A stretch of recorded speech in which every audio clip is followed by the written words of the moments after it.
대퇴전자간 골절의 수술적 치료 안내. 안녕하십니까? 본 영상물은 인공관절 치환술을 이용한 대퇴전자간 골절의 수술적 치료에 대한 개념과 목적, 절차와 주의사항 등에 대해 설명드리기 위해 제작되었습니다. 이어지는 내용을 참고하셔서 정확하고 안전한 수술이 이루어질 수 있도록 협조해 주시기 바랍니다. 수술의 목적 및 효과. 한자로 고관절이라고 부르는 엉덩관절은 골반뼈의 비구와 대퇴골두로 구성되어 있으며 마치 절구공이와 절구처럼 연결되어 다양한 형태의 관절 운동이 일어날 수 있습니다. 고관절부 골절의 대표적 형태에는 대퇴골의 경부가 부러지는 대퇴경부골절과 대퇴골의 전자부가 부러지는 대퇴전자간 골절이 있습니다. 이러한 고관절부 골절은 낙상, 교통사고 등에 의해 젊은 층에서 발생하는 경우도 있지만 대부분의 사례는 골다공증에 의해 뼈가 약해진 노인층에서 발생합니다. 고관절은 앉거나 서거나 걷는데 매우 중요한 역할을 하기 때문에 골절이 발생하면 매우 심한 통증과 함께 기본적인 거동장애뿐 아니라 침상에서 오랫동안 움직이지 못하고 누워있음으로 인해 폐렴이나 영양결핍, 비뇨기계 염증, 욕창, 폐색전증 등 심각한 합병증이 발생할 수 있으므로 가능한 수술을 통해 조기에 거동할 수 있도록 조치하는 것이 필요합니다.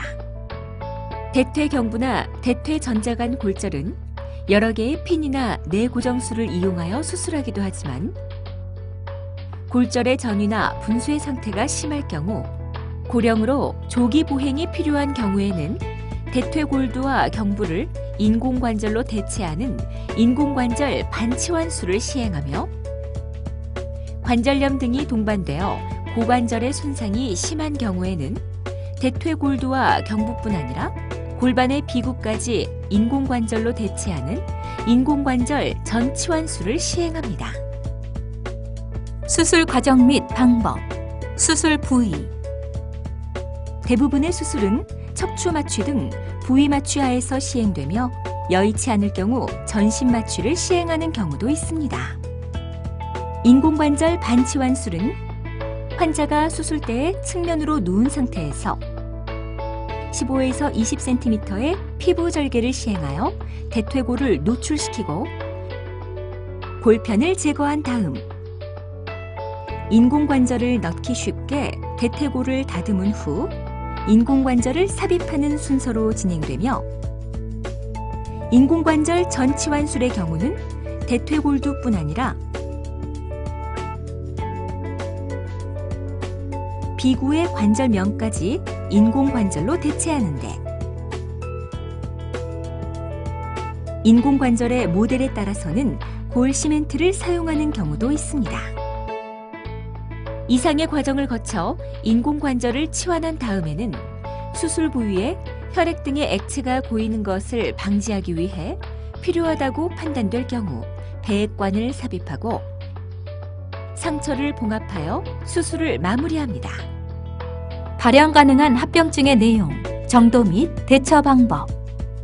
감염. 다른 정형외과적 수술과 마찬가지로 환자의 일부에서 감염이 발생할 수 있습니다. 특히 인공관절 등의 외부 물질이 삽입된 상태에서는 감염의 치료가 어렵기 때문에 장기간 항생제를 사용하고 인공관절을 제거하는 등 재수술이 필요할 수 있습니다. 출혈.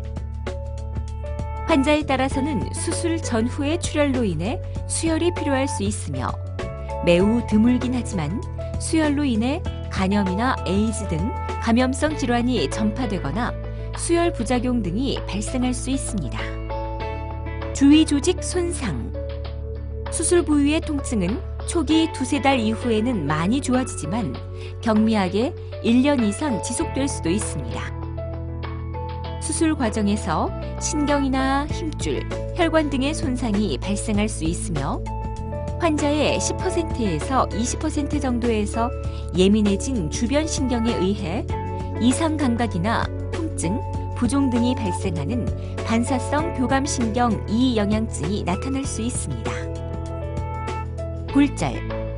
골다공증이 심한 경우 수술 도중이나 수술 이후에 비구나 대퇴골, 치골 등의 부위에 골절이 발생할 수 있으며 이 경우 추가 수술이 필요할 수 있습니다.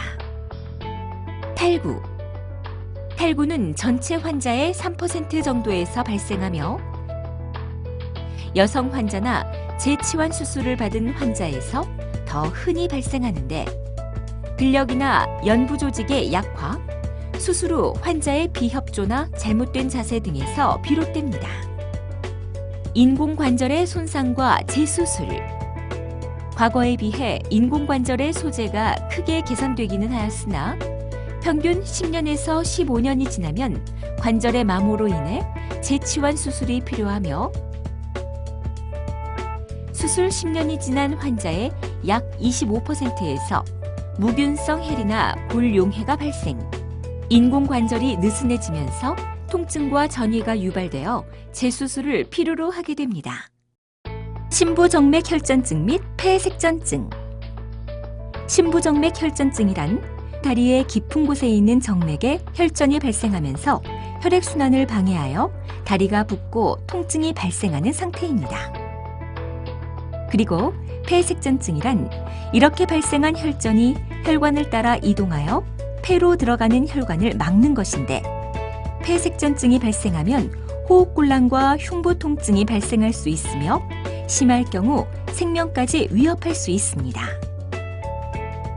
지방색전증. 뼛속의 골수는 적혈구, 백혈구, 혈소판 등 혈액의 구성 성분이 만들어지는 장소로서 혈관과 연결되어 있습니다. 뼈를 자르고 붙이거나 인공물을 삽입하는 정형외과적 수술 과정에서는 골수 내부의 지방 덩어리가 혈관을 따라 이동, 폐혈관이나 뇌혈관을 막는 지방색전증이 발생할 수 있습니다. 비교적 가는 혈관이 막히거나 색전증을 유발한 지방의 양이 적을 경우에는 특별한 이상 증상이 나타나지 않을 수 있으나 환자에 따라서는 호흡곤란이나 치매와 유사하게 정신이 혼미해지는 증상이 발생하기도 합니다. 기타 전신적 합병증. 침상에서 오랫동안 누워있을 경우 폐렴이나 영양결핍, 비뇨기계 염증, 욕창, 폐색전증 등 심각한 합병증과 이로 인한 사망 위험이 있으며 특히 고령 환자에서는 심장마비, 뇌졸중, 보유질환의 악화 등 전신적 합병증의 발생 위험이 상대적으로 높습니다. 수술 관련 주의사항. 수술 후 주의사항. 마취에서 깨어나면 수술 부위에 통증이 느껴지는데 통증을 감소시키기 위해 간호사가 진통제를 투여해 드리지만 환자 스스로 통증의 정도에 따라 진통제 투여량을 조절하는 자가조절 진통장치를 사용하기도 합니다. 수술 부위에 삽입된 배액관은 수술 1, 2일 사이에 제거하고 상처 치료는 2, 3일 간격으로 시행하며 상처 부위의 봉합사는 수술 후 2주경에 제거합니다. 수술 직후부터 심호흡과 발목, 허벅지, 엉덩이 부위의 재활운동을 시행하는데 폐렴이나 심부정맥 혈전증, 폐색전증 등을 예방하기 위해 수술 후 가능한 조기에 워커나 목발을 이용한 보행운동을 시작합니다. 한편 인공관절을 골 시멘트로 고정시킨 경우에는 조기에 체중 부하 보행을 허용하지만 골 시멘트를 사용하지 않은 경우에는 6주에서 8주간 체중 부하를 제한합니다. 그리고 인공관절 수술 초기에는 과도한 굴곡, 내전, 내회전 자세에서 관절이 탈구될 가능성이 있기 때문에 수술 후 6주에서 12주까지 외전 보조기를 착용하거나 침상 안정 시 A프레임을 사용하며 앉을 때에도 등에 베개를 대고 비스듬히 앉고 무릎 사이에 베개를 끼워 놓아야 합니다. 퇴원 후 주의사항. 대개의 경우 수술 후 6주에서 12주 사이에 일상생활이나 직장으로의 복귀가 가능하며 수영, 사이클, 골프 등의 운동은 가능하지만 조깅이나 테니스, 등산 등의 운동은 인공관절에 손상을 줄 수 있으므로 피해야 합니다. 환자가 잘 회복할 수 있도록 퇴원 후에도 가족들의 보살핌이 중요하며 병원에서 교육받은 사항을 준수하면서 특히 다음 사항을 주의해 주십시오. 수술 부위에 통증이나 부종, 열감 등 염증이 의심되는 증상이 발생하면 즉시 병원을 방문하십시오. 퇴원 후 재골절이 일어나지 않도록 외상이나 낙상을 조심하시고 특히 탈구의 위험이 있으므로 특정 자세에 주의하십시오. 수술 후 3개월째의 근력은 정상 근력의 50%에 불과할 정도로 약해져 있습니다. 장기간의 침상 안정은 근력 약화로 인한 기능장애와 심폐기능 약화로 인한 합병증을 유발하므로 병원에서 교육받은 방법을 따라 적극적으로 근력 운동을 시행, 근력과 관절 기능을 회복시킬 수 있도록 노력하십시오. 퇴원 후 정기적으로 병원을 방문하여 진찰과 방사선 촬영을 함으로써 혹시 발생할 수 있는 합병증 및 부작용에 대비해야 합니다. 기타 사항, 수술을 시행하지 않을 경우 및 다른 치료 방법.